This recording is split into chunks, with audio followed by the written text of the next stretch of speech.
There's a kind of man the frontier produces that you won't find anywhere else on Earth.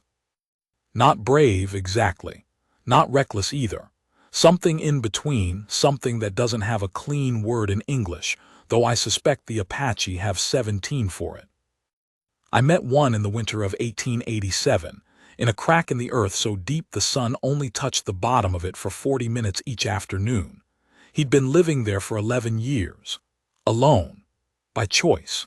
In a space barely wide enough to turn around in, carved into the red sandstone face of a canyon wall that the Hikaria called Se Naki, the place where the rock remembers. I was a ledger man. That's what they called me at the trading post. Not a bookkeeper, not an accountant, just a man who wrote things down because he couldn't stop himself. I kept records of weather patterns, supply deliveries, the price of dried beef by the pound. I recorded things nobody asked me to record. The direction a hawk circled before a storm, the way mule deer moved through a valley 3 days before the snow came. I did not record what I saw that winter for 6 years. Some things take time to become words. What I'm about to tell you happened over 4 days in January. 4 days that killed 9 men, stranded 23 others, and ended with a half Apache man climbing out of a crack in the earth into a blizzard so complete, it looked like the world had simply stopped existing past your own hand. He didn't ask anyone to follow him. But we did. God help us, we did. Part 1. The crack in the earth.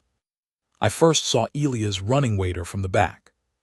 That's the detail I always return to, that my first impression of the man who would save my life was of his shoulders. Wide. Still. Carrying something invisible but heavy, the way certain men carry things, like the weight has settled into the architecture of them and they've simply built themselves around it. He was standing at the rim of the canyon, looking down into the crack, when Virgil Harmon, the trading post owner, my employer in loose terms, pointed at him and said, "That's the crazy Apache. Ignore him." I wrote that down in my ledger that night. Crazy Apache. Ignore.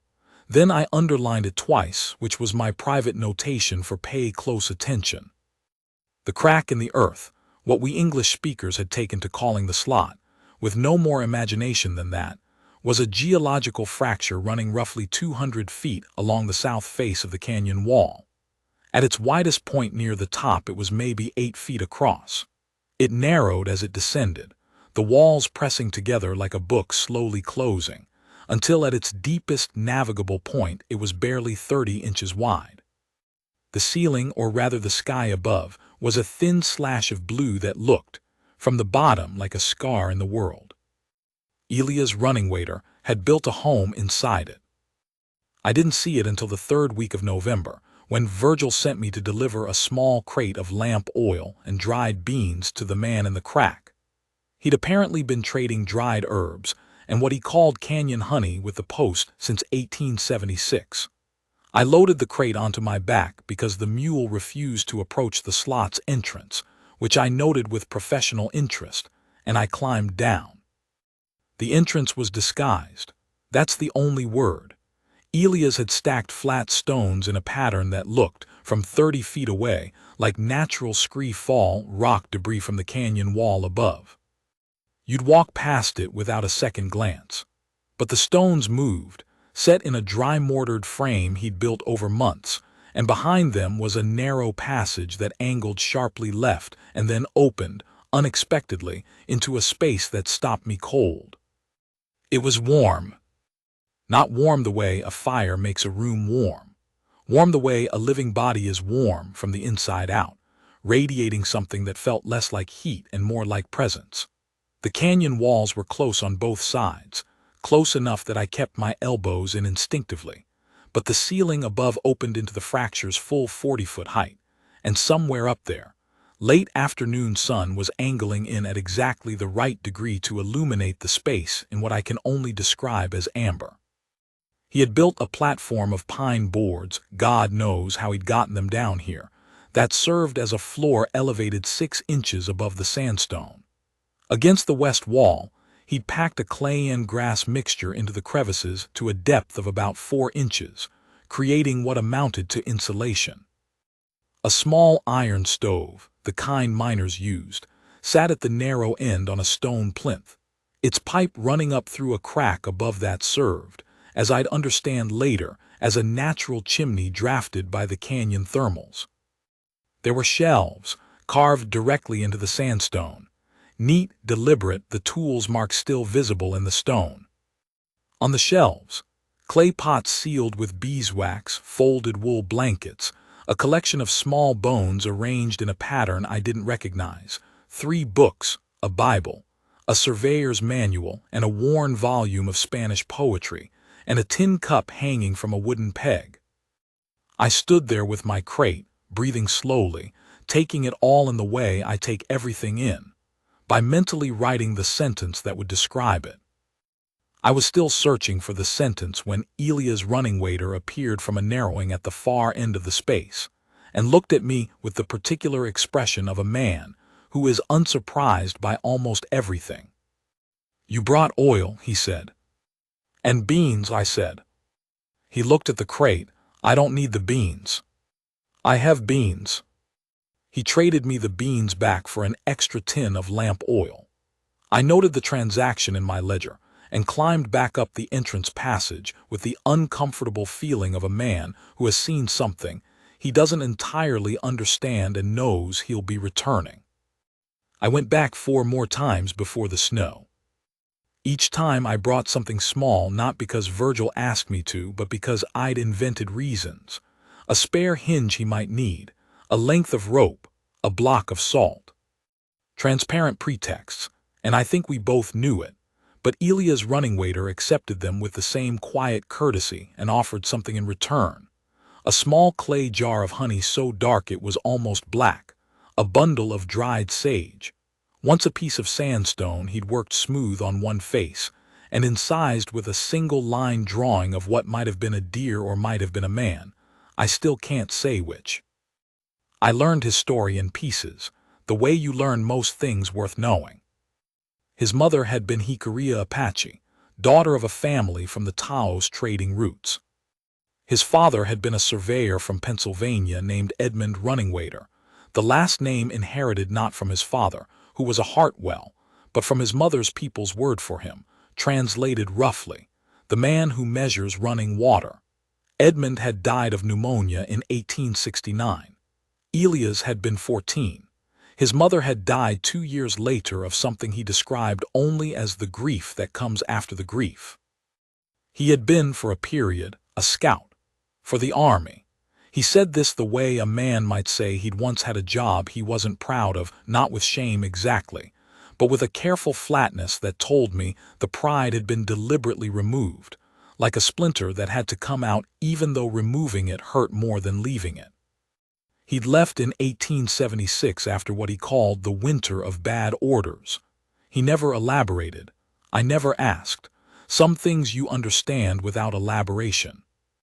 He'd found the crack in the canyon wall by following a hawk. He said this entirely seriously, and I wrote it down without comment. "Why here?" I asked him once on my 3rd visit. We were sitting on his platform floor drinking coffee he'd made in a battered pot on the iron stove. The coffee was extraordinary, flavored with something he added from a clay jar, something sweet and slightly resinous. He thought about the question for long enough that I began to think he wouldn't answer. "Because it's the only place where both sides of me fit," he said. I wrote that down too, underlined it 3 times. The storm came on a Tuesday, though I didn't know it was coming until Monday afternoon, when Elias appeared at the trading post for the first time I'd ever seen him leave the canyon. He came through the door without knocking, nobody knocked at Virgil's, and walked to the window facing north and stood there looking at the sky for perhaps 30 seconds. Then he turned around. "You need to close the shutters," he said to Virgil. "All of them. And anything that's outside needs to come inside tonight." Virgil looked at him with the particular expression he reserved for people he owed money to or found mildly irritating. "Sky's clear, Elias." Sky's lying, Elias said. The canyon thermals reversed direction this morning. Temperature at the bottom is warmer than the top by 4 degrees. That happens before a pressure drop. And a pressure drop like that in January means you've got maybe 18 hours. Virgil looked at the clear blue sky. 18 hours until what? Until you can't see your hand. He left without buying anything. I closed my ledger, pulled on my coat, and spent the next 3 hours helping load firewood into the trading post from the outer pile, bringing in the mule and the 2 horses from the paddock, and hammering the storm shutters into their frames while Virgil watched from the window with an expression that was somewhere between skeptical and quietly alarmed. By midnight, the first snow was falling. By 4 in the morning, I could not see the barn from the porch. By 6, when I crawled out of my bunk and tried to push the front door open, it didn't move. I put my shoulder to it. Nothing. I stood back, chest tight, doing the math of how much snow falls in 6 hours at a rate I couldn't calculate because I hadn't been outside to measure it.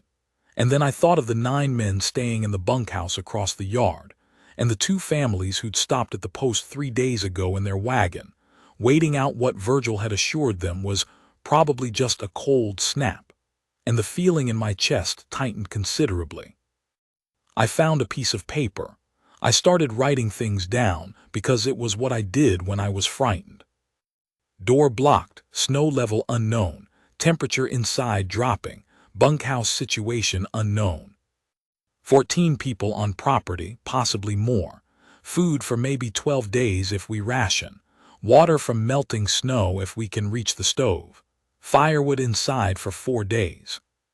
I stared at the list. Then I wrote one more item. Elias' running waiter is in the slot. By noon on the first day, we'd established that the snow had drifted to nearly 7 feet against the trading post's north and west faces. The 2 windows we could reach showed us a world that had simply ceased to exist, white in every direction. Moving white, snow still falling in a way that felt less like weather and more like a permanent condition, as though the sky had decided this was simply what sky was now. Virgil had a 2nd-story window in his storage room, and from there I could see approximately 20 feet before the visibility collapsed into gray-white nothing. The bunkhouse was 40 feet from the main building. I could not see it.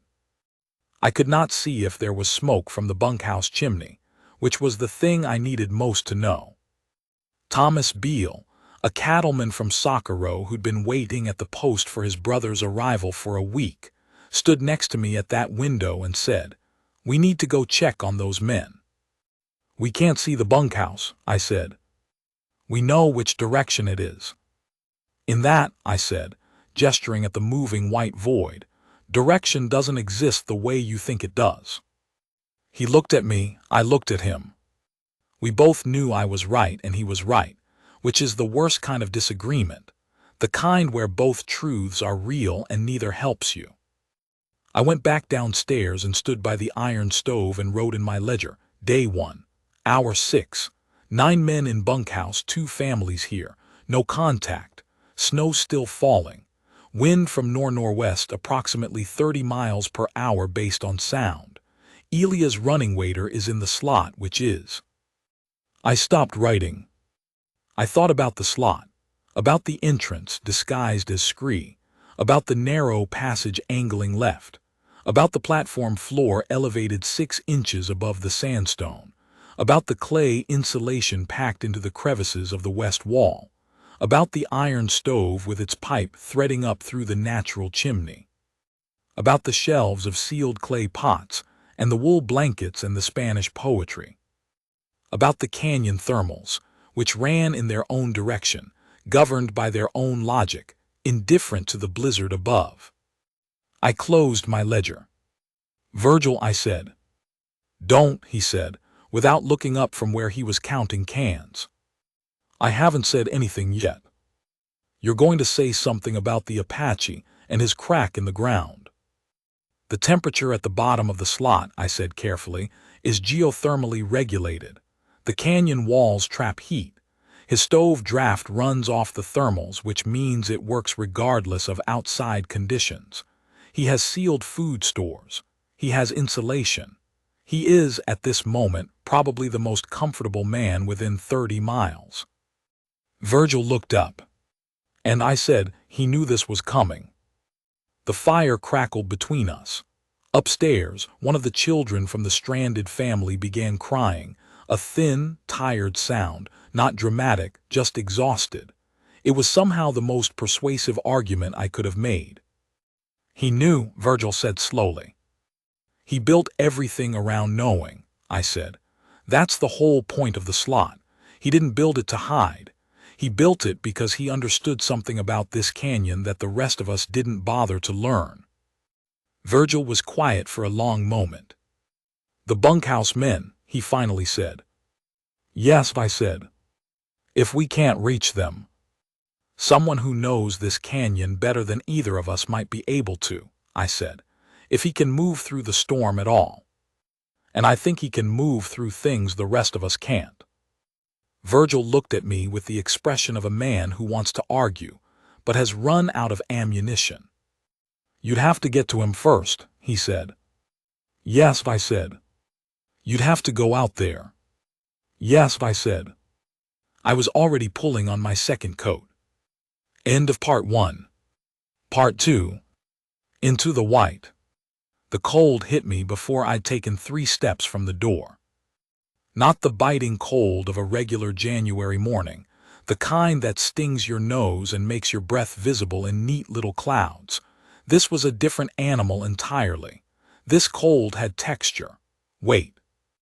It pressed against my face like a hand pushing back, actively discouraging forward motion, and the snow wasn't falling so much as moving.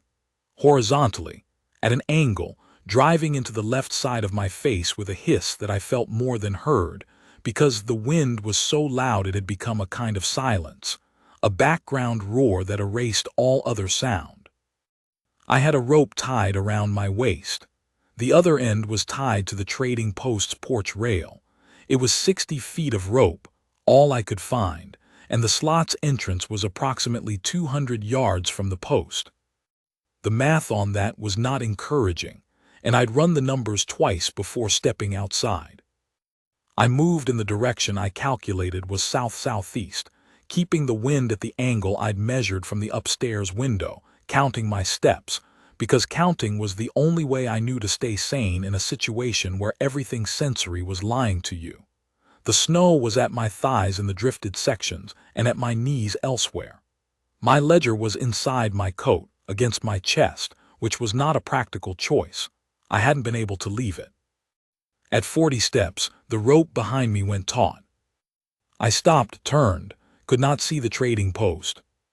I stood in the white, chest heaving, doing the calculation.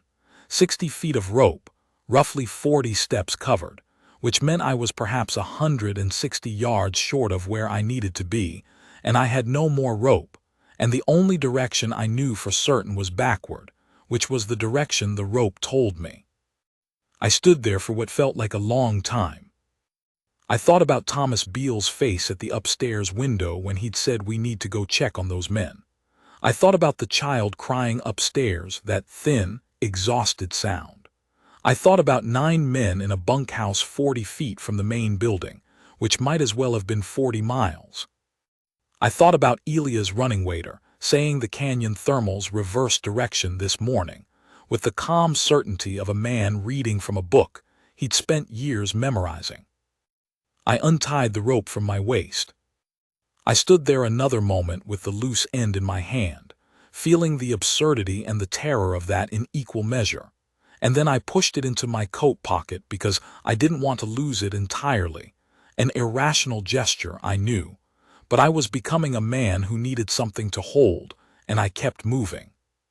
30 more steps, 40. I found the canyon rim not by seeing it, but by nearly walking off it. My right foot found nothing where ground should have been, and I threw myself backward with a lurch that sent me into a snowdrift and lay there, breathing hard, staring up into a sky that was entirely undifferentiated white, and thought, I am going to die because I untied a rope. Then something grabbed my arm. He came out of the white the way things appear in blizzards, not gradually, not as a shape resolving out of fog, but suddenly, completely, as though the storm had simply decided to produce him. He was wrapped in 2 blankets over his coat, the outer one oiled against moisture, and he had a length of braided leather rope looped over one shoulder and a coil of something darker, twisted rawhide in his other hand. He looked at me lying in the snow with an expression I was becoming familiar with, unsurprised. "You untied your rope," he said. "I ran out of rope," I said, which was technically true. He reached down and pulled me upright with one hand, in a way that suggested the question of my survival was settled, and we could move on to other matters. "The bunkhouse men," I said. My voice was strange in the wind, thin and quickly swallowed. "We can't reach them from the post. We don't know if they're stove." "I know," he said. "You know what?" "I know about the bunkhouse. I've been watching the chimney." I blinked snow off my eyelashes. "From where?" He tilted his head upward, which I gradually understood meant from above, from the canyon rim, from some position he'd found in the blizzard that gave him a sightline the rest of us didn't have, because he understood this geography the way a man understands his own house in the dark. "Is there smoke?" I asked. A pause. One of his pauses, which I'd learned in our 5 visits, meant he was deciding how honest to be. "There was," he said, "an hour ago." "And now?" "Come," he said. He moved through the storm the way water moves through rock, not fighting the resistance but finding the path of least opposition, routes I couldn't see until I was already in them. He knew where the drifts would be deep, and where the wind shadow of the canyon wall would keep the ground relatively clear. He kept the braided leather rope looped around my wrist without making a show of it, and I followed its slight tension like a man following a thread through darkness, trusting the thread more than my own judgment, because my own judgment had nearly walked me off a canyon rim. We reached the bunkhouse in what felt like 20 minutes and was probably 40. The door was drifted shut, snow packed to chest height against the north face. Elias went straight to the south side, which was sheltered and found only 2 feet of drift, and we got the south window open together, and I went through it first because I'm narrower. The inside of the bunkhouse was cold in the way that means the fire has been out for a while.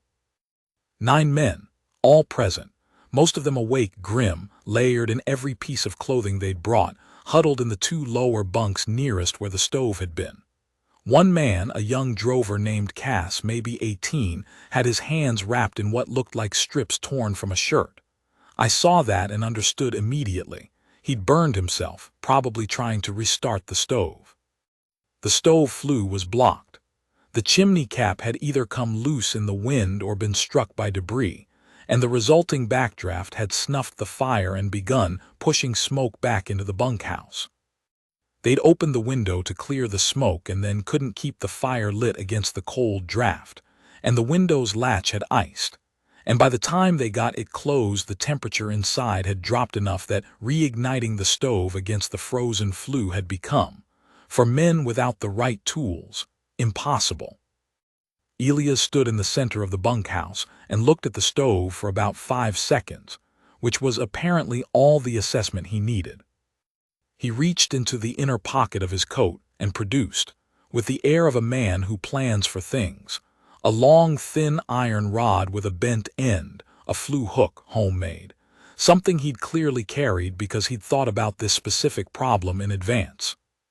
He climbed onto the nearest bunk, reached up to the flue connection above the stove, worked the hook through, and cleared whatever had blocked it, ice, I assumed, or compacted creosote disturbed by the pressure change, in under 2 minutes. Then he rebuilt the fire.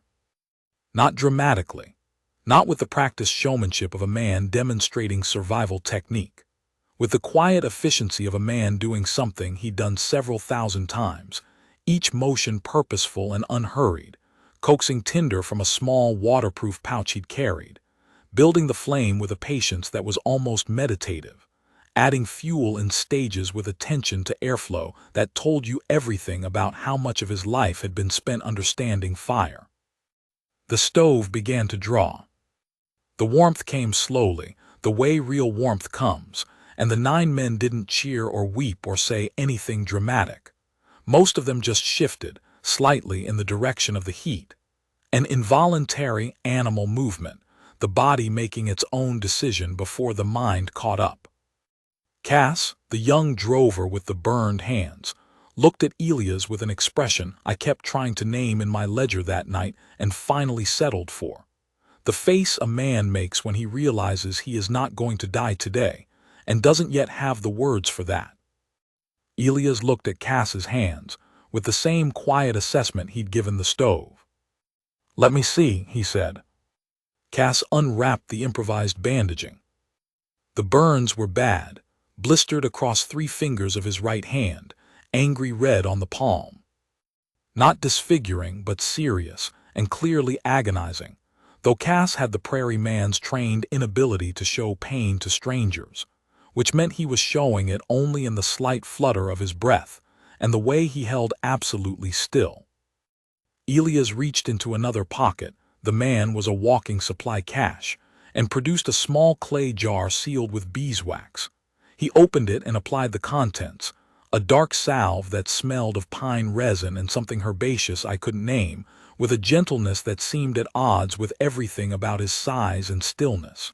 He worked slowly. Cass's breathing steadied as he worked. Nobody spoke. The stove ticked and popped. Outside, the blizzard continued its indifferent roar. "What is that?" I asked, because I needed to write it down. "Pinon resin," Elias said. "Calendula, some other things." "Apache remedy?" I asked. He looked at me. "My mother's remedy," he said, which was not a correction exactly but a precision, and I noted the distinction. We stayed in the bunkhouse for 2 hours. Elias taught 3 of the men how to maintain the stove draft through the blizzard, not by explaining the thermodynamics, which would have taken longer and been less useful, but by demonstrating the specific adjustments of the damper at specific wind intensities described in terms of sound. When it howls high, open a quarter turn. When it drops to a moan, close it back. Practical, transferable, calibrated to what men without instruments could perceive. I watched him do this and thought about the word Virgil had used, crazy. I wrote in my ledger, huddled in a corner bunk with a candle stub for light, 11 men total now in bunkhouse. Fire stable. Wind holding nor-northwest. ER has not sat down since we arrived. Does not eat that I have seen. Moves like a man who has thought about every room he will enter before he enters it. The young drover watches him with the expression of a man revising something. I stopped writing, read what I'd written, added I am revising something too, not sure what yet. The return to the trading post was harder. Elias had left a guiding line, lengths of rawhide tied together, staked at intervals, running from the bunkhouse door in the direction of the post. He'd placed the stakes while we were inside without mentioning he was doing it, which I only understood when I followed him out into the white, and found the first stake immediately and realized he'd laid this while we were talking, in the dark, in the storm, by feel and memory, and whatever internal compass he operated by. We moved hand over hand along the line. 50 feet from the trading post's porch, he stopped. I stopped behind him close enough to see him, but only just 3 feet of blizzard visibility. I watched him tilt his face upward into the wind, a long moment, his eyes closed. "What?" I said into the wind. "Tomorrow morning," he said, "wind shift east. Storm breaks by afternoon." He said it with the same flat certainty he'd said 18 hours the day before, and I believed him immediately, which itself was something I found worth examining, the way I found everything about him worth examining. Why I believed him, what he'd done to earn that belief, whether it was simply competence or something more complicated. "How do you know?" I asked, though I already knew the answer would be something I couldn't fully verify. "The air tastes different," he said. I stood in the blizzard and thought about what it would take to learn to taste the difference in air. 11 years, perhaps. 11 years in a crack in the earth, paying attention to things nobody else thought were worth paying attention to. "You should come to the post," I said. "Tonight it's—" "I know what it is," he said, not unkindly. "I have what I need." He handed me the end of the rawhide line and pointed toward the light, barely visible, a faint warm smear in the white of the trading post's one uncovered window. I looked at him, he looked at me. "Tomorrow afternoon," he said, and turned back toward the canyon. I stood there a moment longer than I should have, watching the blizzard take him. Then I followed the line home. End of Part 2. Part 3. What the Crack Remembers. The storm broke the next afternoon, exactly as he said it would. The wind shifted east around 10 in the morning. I felt it before I heard it, a change in the pressure against the shuttered walls, a subtle alteration in the pitch of the sound. By noon the snow had thinned to scattered flurries. By 2 o'clock the sky to the south was showing blue, and by 3 we could open the door and stand on the porch and look at a world that had been entirely remade. 4 feet of snow on the flat ground, 6, 7, 8 feet in the drifts. The paddock fence was invisible, the road north was gone. The cottonwoods along the creek bed were white sculptures of themselves, and the canyon wall in the distance was threaded with white in its crevices, a vertical landscape of red and white, and the blizzard was just a memory of sound already, the way intense experiences become memories faster than ordinary ones, as though the mind decides early that something is too large to hold and starts converting it. I stood on the porch for a long time, writing in my ledger. All 14 people at the trading post were alive. All 9 men in the bunkhouse were alive. Cass's hands would heal. Elias had left the clay jar of salve with him, which I suspected was not a casual gesture. We'd lost 2 horses from the paddock somehow, not to cold, we thought, but they'd pushed through the fence in the early hours of the storm and vanished. We'd found evidence later. I'm not going to write what the evidence looked like. I counted the living and wrote the number down and looked at it for a moment. 23. Virgil came to stand beside me on the porch. He was a man who found silence uncomfortable, but had the decency to hold it when the situation called for it. We stood together looking at the white world and the red canyon wall and the thin slash of the slot visible in the canyon face, barely visible, just a darker seam in the rock. "He knew," Virgil said finally. He didn't say it the way he'd said it yesterday, skeptical and grudging. He said it the way you say something when you've finished arguing with it. "Yes," I said. "How does a man know something like that?" I thought about the question. It was, in some ways, the question I'd been trying to answer since my first visit to the slot. How does a man know something like that? How does a man learn to read canyon thermals and taste the difference in pre-storm air and build a home that works with the earth instead of against it? By paying attention, I said, for a very long time. To things the rest of us decided weren't worth paying attention to. Virgil was quiet for a moment. "He's still down there," Virgil said. "Yes." "In the crack?" "Yes." Another pause. I waited. "I called him crazy," Virgil said. "You did?" "In front of you and probably others." "Probably others," I agreed. He didn't say anything else, but he went inside and came back with a bottle of whiskey, good whiskey, the kind he kept under the counter for special transactions, and set it on the porch rail. He looked at it for a moment with the expression of a man delivering an apology he doesn't know how to say out loud. "If he comes up," Virgil said. "I'll tell him," I said. I went down to the slot late in the afternoon, in the golden hour when the winter sun angled low and turned everything briefly warm and amber and forgiving. The entrance was buried, not deeply. The slot's orientation and the canyon walls had shed most of the snow, but enough that I had to clear the stacked stone frame with my hands, which I did without thinking about it, the way you do physical work when your mind is somewhere else entirely. The passage inside was untouched. The cold hadn't reached the interior, or rather, had reached it and been refused. The temperature inside the slot was perhaps 45 degrees, which felt, after 2 days in a blizzard, like walking into summer. Elias was sitting on his platform floor, reading the Spanish poetry. He looked up when I came in. The iron stove was burning quietly. On one of the shelves, a clay pot of something was keeping warm.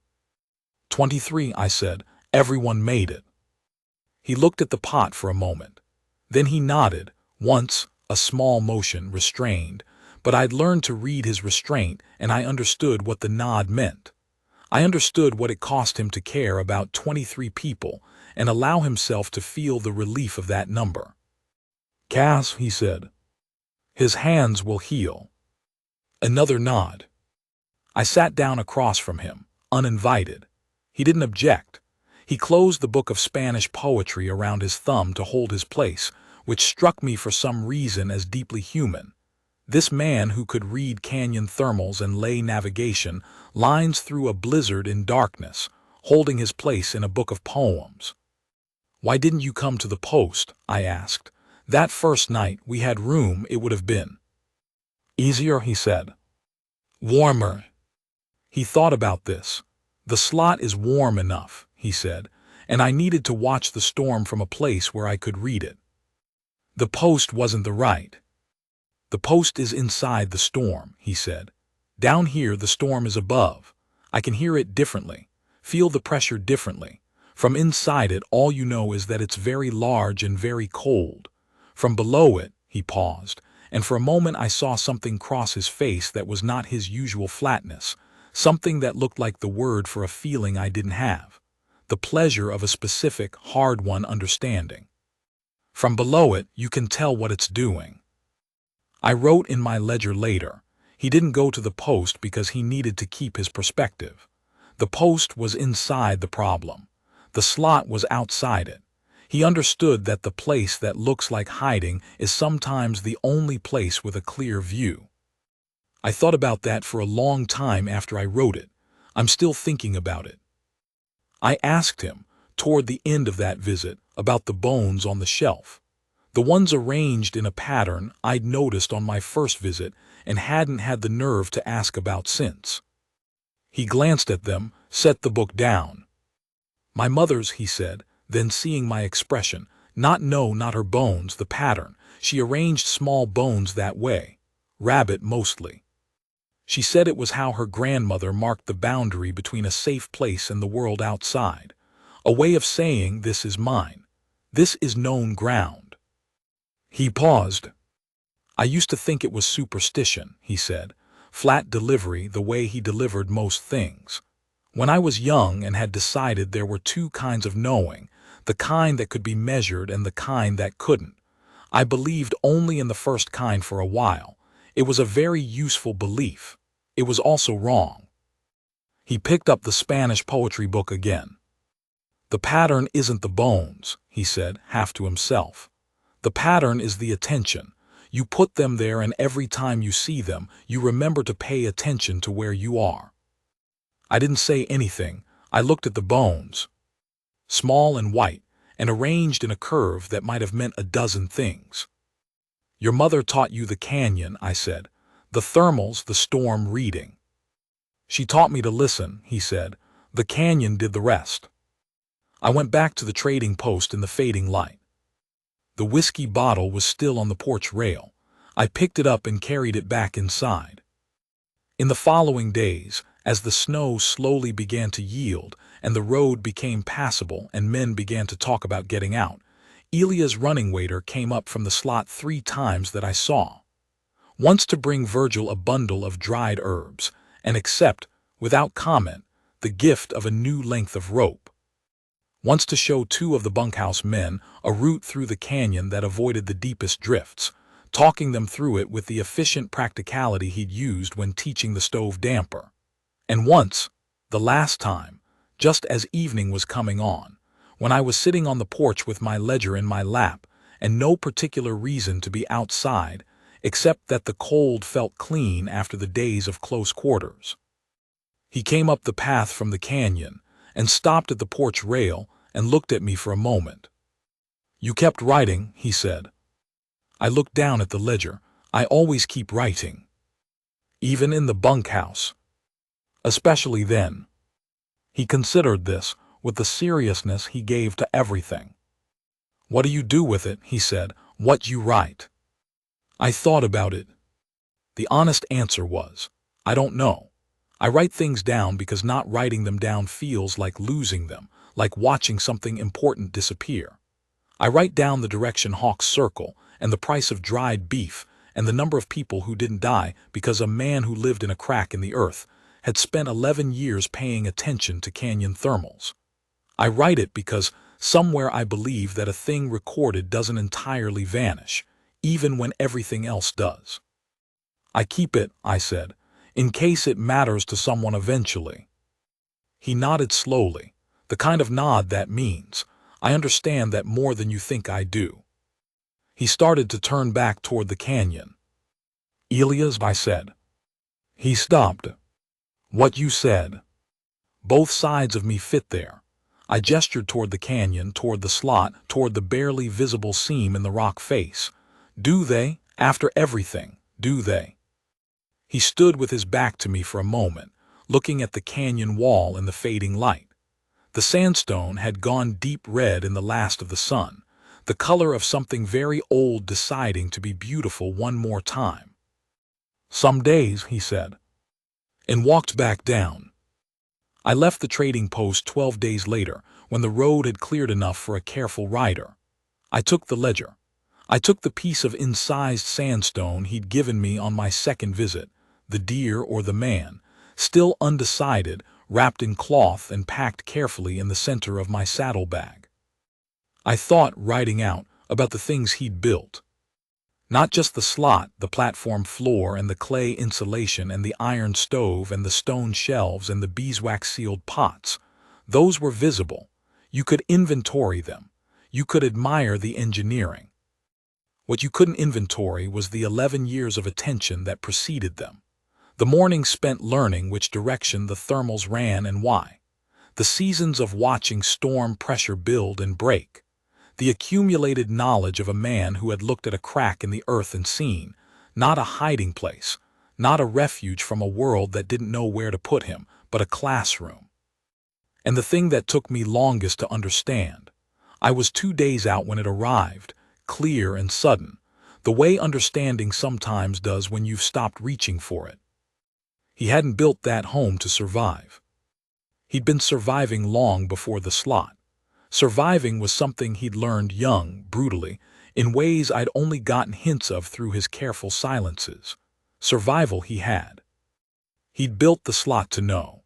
To understand one piece of the world completely, its temperatures and pressures and thermals and moods, so that when the world outside went white and incomprehensible and terrifying, he had something solid to stand on. A place where both sides of him fit not because the world had made room, but because he'd made the room himself, inch by careful inch, with clay and pine boards and 11 years of attention. The road north opened up ahead of me. The sky was the hard, clean blue that comes after blizzards. I pulled out my ledger, balanced it on the saddle horn with the practice of long habit. I wrote, "What looks like hiding is sometimes the only place with a clear view." Then I rode on, into the clear cold morning, carrying his words and my records and a piece of sandstone with something carved on it that I still couldn't name. Behind me in the crack in the earth, the canyon thermals ran in their own direction, governed by their own logic, answering to nothing but the stone.